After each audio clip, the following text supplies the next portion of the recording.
क्योंकि दिल्ली के अंदर कल रात देर गए एक आला सतही इजलास मुनक्किद हुआ जिसकी सदारत वजीर आजम नरेंद्र मोदी ने की और इस इजलास के अंदर वजीर खारजा, वजीर दाखिला अमित शाह और वजीर दिफा के साथ साथ कौमी सलामती के मुशीर मौजूद रहे। मामला जम्मू कश्मीर का था। ड्रोन के जरिए से किए गए हमले के बाद पैदा शुदा सूरत हाल पर तकरीबन 2.5 घंटे से ज्यादा वक्त गुफ्तशनीद की गई और फिर मरकजी हवाबाजी के वजीर को भी इस मीटिंग के अंदर शरीक किया गया ताकि एक जामिया और मुस्तकम पॉलिसी को तरतीब दिया जाए। वजीर आजम हिंद की मंगल को वजीर दाखिला अमित शाह, वजीर दिफा राजनाथ सिंह और कौमी सलामती के मुशीर अजीत डोभाल के साथ मीटिंग में उभरते हुए हिफाजती खतरात और मुल्क को दरपेश मुस्तकबिल के चैलेंजों से निपटने के लिए एक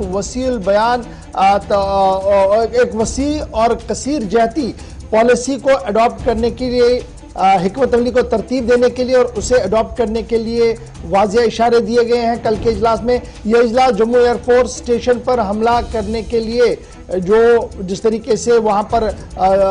ड्रोन का इस्तेमाल किया गया और उसके बाद जिस तरीके से तहकीकात हुई और इब्तिदाई रिपोर्ट्स बनाई गई, वज़ीर दिफा को वो सारी रिपोर्ट सौंपी गई, वो सारी चीज़ें कल इस मीटिंग के अंदर डिस्कस हुई है। और जो चैलेंज इस वक्त मुल्क को दरपेश है, क्योंकि ड्रोन ये पहला हमला है पूरे मुल्क के अंदर जब इस तरीके से टेक्नोलॉजी का इस्तेमाल किया गया, आईईडी का ब्लास्ट किया गया और यह आईईडी का ब्लास्ट वहां पर किया गया जो हिफाजती एतबार से इंतहाई अहम माना जाता है। और इस हसास इलाके के अंदर जब यह हमला हुआ तो उसके बाद हमने ये आवाज़ अक़वाम मुत्तहिदा के अंदर भी सुनी और अक़वाम मुत्तहिदा से लेकर वज़ीर आज़म की रिहाइश गाह पर भी जो आला सतही मीटिंग मुनक्किद हुई उसमें हिफाजती इंतजामात, चैलेंज और उस मुस्तकबिल में इसको कैसे निपटा जाए इस हवाले से तफसीली गुफ्तगू जो है वो की गई। यहाँ से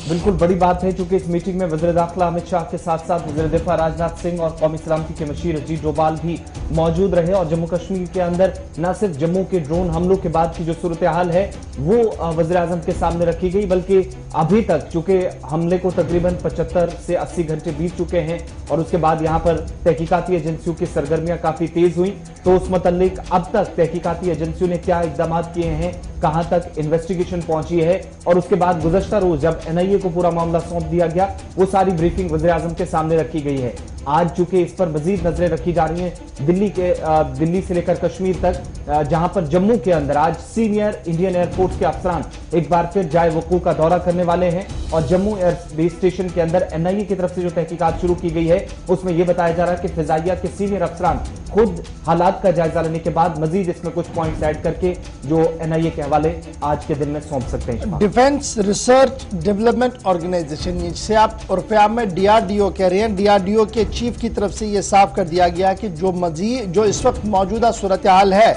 इसको काउंटर करने के लिए काउंटर ड्रोन टेक्नोलॉजी पहले ही आर्म फोर्स के पास है और उसे अब मौसर अंदाज में इस्तेमाल किया जाएगा। क्योंकि अभी तक हम ये ड्रोन का हमला पाकिस्तान के अंदर देख रहे थे, ड्रोन का इस्तेमाल हमने अफगानिस्तान के अंदर देखा, ड्रोन के ज़रिए से खलीजी मुल्कों के अक्सर इलाकों के अंदर हमने हमले देखे हैं और सऊदी अरबिया के भी कुछ इलाकों के अंदर ड्रोन के ज़रिए से हमलों की खबरें बहुत बार आई है। लेकिन मुल्क के अंदर, भारत के अंदर ये पहला मौका है जब ड्रोन का इस्तेमाल किया गया, इसलिए अब इसकी काउंटर जो कैसे किया जाए इसके लिए डीआरडीओ की तरफ से पहले हिकमत अमली को वाज़ेह कर दिया गया है और गालिबन कल इस बात को हरी झंडी भी दी गई है। अगरचे कल अभी इस मीटिंग के हवाले से कोई ऑफिशियल वर्ड नहीं आया है, लेकिन खबर रसा इदारों के मुताबिक वज़ीर आज़म ने कल इस बात की हरी झंडी दे दी है कि जल्दी से जल्दी इन सभी मामलों से निपटने के लिए जो जामिया पॉलिसी ऑलरेडी तरतीब दी गई है उसको इम्प्लीमेंट करवाया जाए और जो आलात और जदीद साजो सामान की ज़रूरत है उसको खरीद कर इसे अपडेट कराया जाए ताकि मुल्क के अंदर मजीद इस तरीके के हमले कहीं पर भी देखने को ना